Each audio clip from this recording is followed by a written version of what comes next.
Okay, it's me again. In this video, I'm going to talk about the problem of the poor. I apologize in advance because this video can't be as short as I wish it could be. There's just way too much. I realize that this topic is not politically correct. Uh, Perhaps this is how one commits political suicide, but you deserve to know who I am, and I try hard not to dodge tough topics. So here goes. In the interest of full disclosure, I admit freely that my religion does influence my politics. It was religion that taught me to be kind and to live by principles, not by passions. That's a good thing. I wish all people in politics were guided by the virtues that are taught in most religions. I can see that this is a good topic for another video, but I digress. Throughout time, there has always been those who, for one reason or another, are unable to completely care for their own needs. The reasons may be handicap or poor health or ineptness or a myriad of other causes. What the causes happen to be really is immaterial. The fact is that they are here. And Jesus said, "The poor you have with you always." This topic is germane in a political discussion because our method of caring for the poor can either be a great blessing or a great curse to society in general and to us individually. The care of the poor has always been high on the Lord's priority list, and it should be high on ours. It is a preeminent requirement of any society who wishes to be classified as compassionate. I submit that there are two ways to fulfill this responsibility. One of them is God's way, the other is Satan's way. And now bear with me on this, and I'll show you why. First, let me describe the Lord's way and give, in my opinion, in this oversimplified analysis, why it is his way.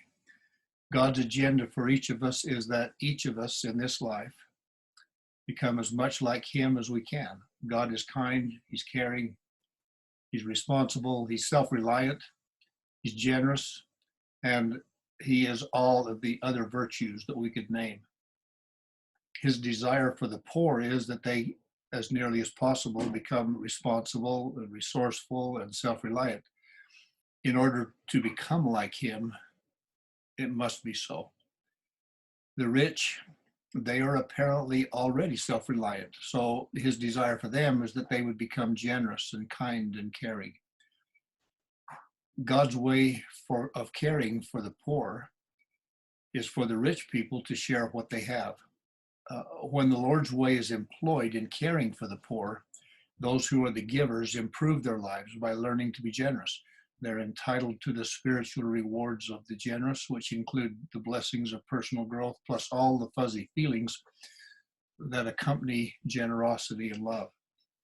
In other words, the generous, voluntary giver is edified and perhaps even sanctified by his effort. The receiver is also blessed. He realizes that someone loves him and has sacrificed personally for his benefit. He not only experiences the blessings of temporal assistance, but he has the opportunity to learn gratitude and humility as he realizes that he is loved. Because the blessing to him is generally relatively temporary, there's little chance of feeling entitled. The uncertainty of the continuation of the gift provides continual motivation to seek ways to personally improve his own situation. So when the Lord's way is employed, we end up with an edified giver who has grown through the exercise of generosity. We have an edified receiver whose self-respect and the need for self-reliance is still intact. We see that a need has been met, a movement toward a truly compassionate society, all of which promotes the purposes of God. Now consider what I contend is Satan's way. Satan's agenda is the destruction of all mortals. Whatever your training teaches you about Satan, I think we can agree that Satan is not our friend. He's not forgiving, he's not generous, he's not kind, caring, or compassionate. or interested in the self-respect or the self-reliance of mortals, all of whom he considers his enemies. Satan's answer to the problem of caring for the poor has nothing to do with concern for the poor. It has everything to do with opposing God's agenda and with revenge against mankind.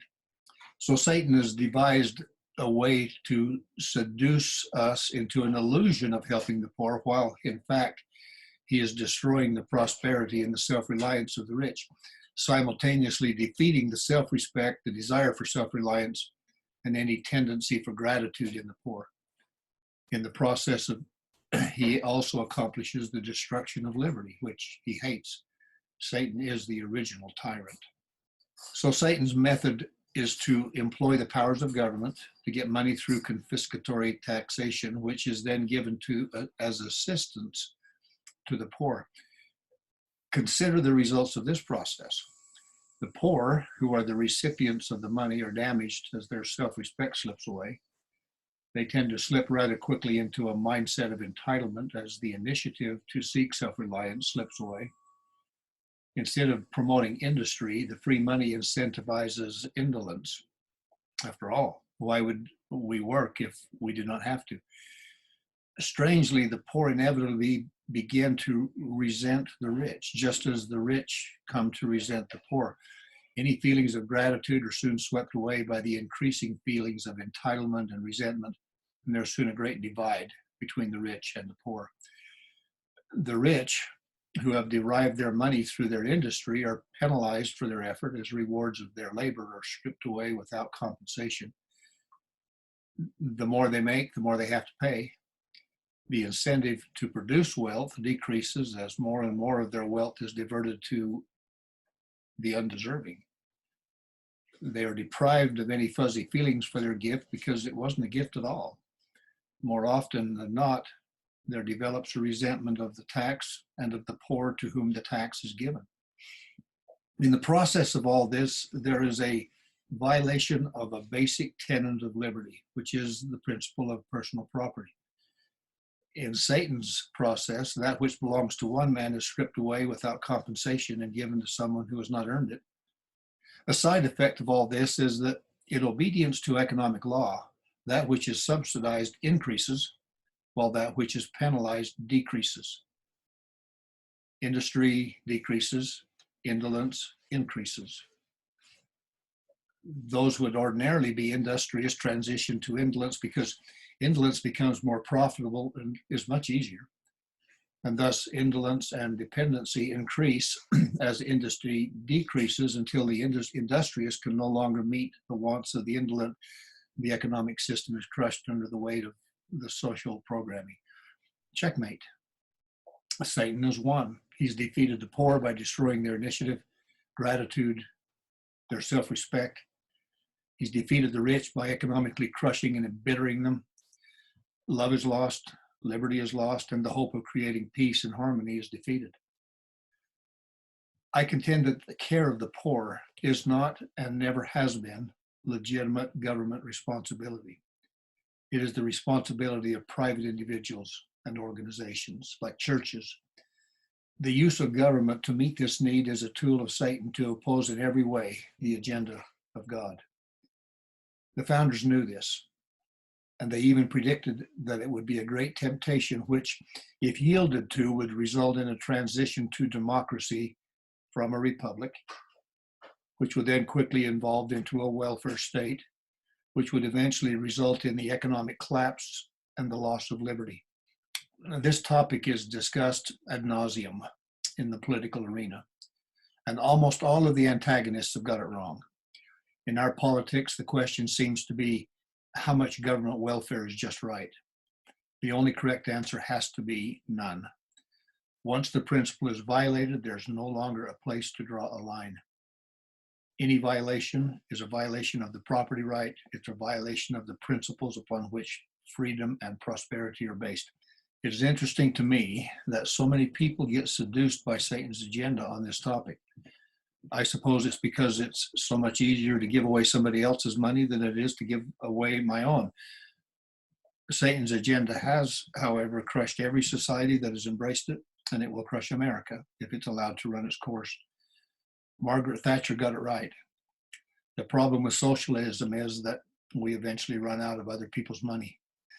Thomas Jefferson also foresaw the potential problem when he said this. He said, I predict future happiness for Americans if they can prevent the government from wasting the labors of the people under the pretense of taking care of them.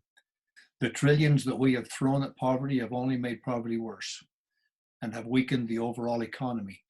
If all those resources were left in the hands of those who earn them, private people and churches and other charitable organizations would more than be able to care for the poor. Without a government handout, many of the poor would become self-reliant anyway. Now, for those who are panicked and say that I would jerk the safety net away, don't. First of all, I don't have the power or influence enough to do that. But if I did have all power, I would phase it out over time. Since I don't have the power, the most you can expect from me is my votes would tend to move us in that direction.